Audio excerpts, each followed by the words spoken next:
Hello everyone, my name is Arash Hashemi. I'm a research engineer in Motion Research Group, University of Waterloo. Today, I want to present our work with Dr. Maitland and Professor McPhee on the application of a symbolic nonlinear model predictive controller on a rehabilitation robot. To motivate this talk, there are over 13 million annual new stroke cases, and one-third of the survivors have reported limited or no use of their limb. In order to regain their muscle strength and recover their motor functions, post-stroke patients usually require some sort of a physical therapy, which involves doing a single movement for hundreds or thousands of times. These movements are supported by a therapist who does these practices with the patients. Given the increasing number of post-stroke patients each year and the limited number of therapists, this manual training is not the most efficient way of doing these practices. Fortunately, robotics has proven helpful in increasing the efficiency of rehabilitation. Robots can automate these repetitive practices and hence can save a considerable time and energy because they enable each therapist to supervise many more patients while the robots do these practices with them. Also, a stream of research has focused on the use of gamification and virtual reality with these robots to make the tedious movements much more engaging and interesting, especially for the elderly population. On top of that, robots can be equipped with sensors and biomarkers, and the data can be used as a quantitative patient progress report. One of the major challenges in the rehabilitation robotics field is the choice of control algorithm. As in all control problems, we care about tracking performance, but we also want to promote the highest level of safety because of the sensitive characteristics of subject-robot interaction. There are many controllers applied in the literature like proportional integral derivative controllers, PID controllers, or sliding mode controllers. However, with the recent progress in the development of model predictive controllers or MPCs, these approaches have gained interest in the field of biomechatronics. MPC is a model-based approach, so it utilizes the inherent dynamics of the system. The nonlinear version of this controller can bypass the need for linearizing the model and can use the most accurate version of the system dynamics. Unlike other controllers, MPC can explicitly formulate the constraints. This is particularly useful for us because we want to enforce the robot to stay within the bounds of the human-robot interaction. Failing to do so would cause huge safety concerns. We are also interested in input constraints because low inputs lead to better durability for robot motors, and it also further increases the safety of rehabilitation. Having said all of that, MPC has a major drawback, and it is its computational complexity. And the reason is that this controller has to solve an online optimization at each iteration. So the goal of our research is to evaluate the efficiency of the symbolic NMPC that we provide and its application on a rehabilitation setup. To give a high-level overview of NMPC, at each iteration, this controller looks 8 steps into the future, which is called the prediction horizon, and finds the input for all the points in this prediction window. But it only applies the first input to the system. And based on where the system goes, the controller moves one step forward and does the same process. And it continues this process until the end of the control problem.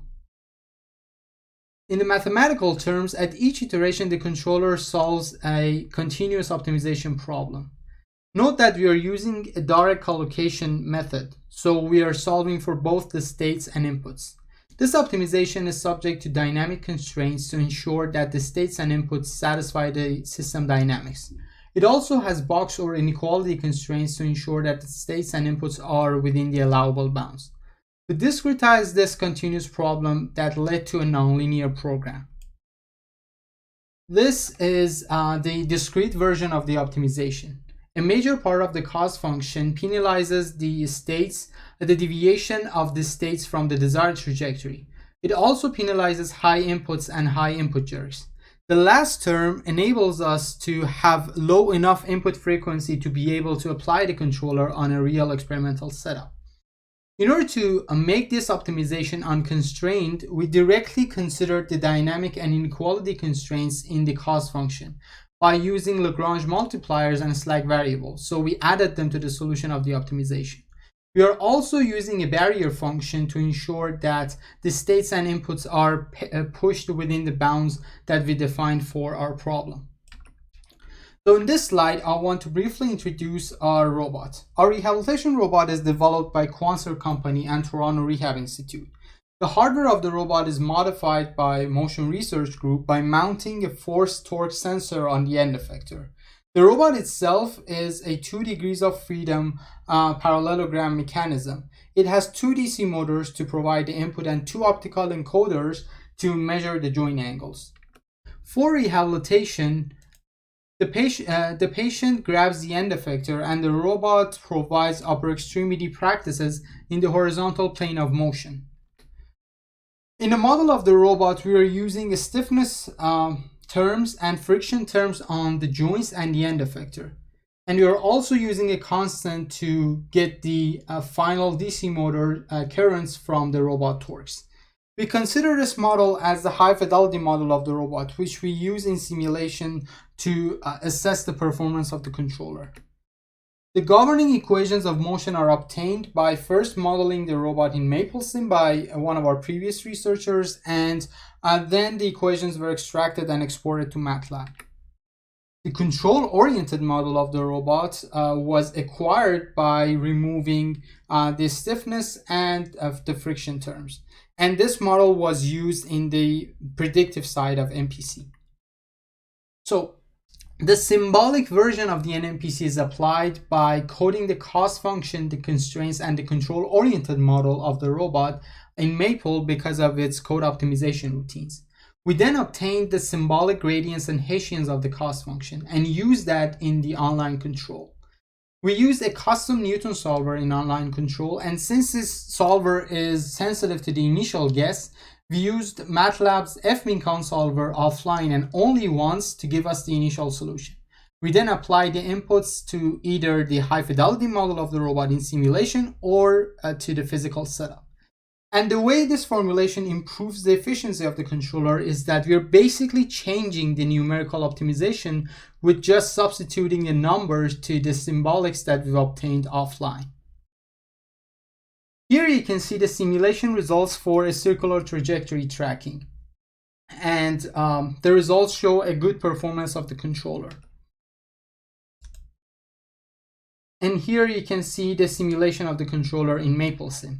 On the right, you can see the input or motor torque plots. And as it is shown, you can see that the inputs are well within the bounds that we've defined for the controller. At first, the controller provides high inputs to counter the inertia of the robot and static friction, but afterwards the value of the inputs are much lower than the initial values and the bounds that we've defined.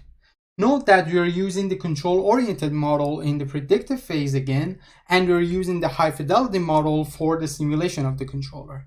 However, when we use the control-oriented model in both of these phases, we got much better results.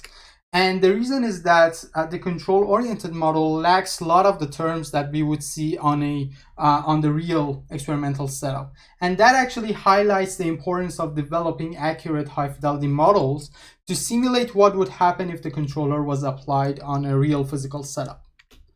We also compared the computational complexity of the controller, our Maple-based NMPC, with 3 different implementations of NMPC, namely another symbolic version of an NMPC with a package called Casati, and 2 different numerical implementations of NMPC. The first one is a generic NMPC that we developed in MATLAB with MATLAB's fmincon, and the other one is by using MATLAB's NMPC toolbox.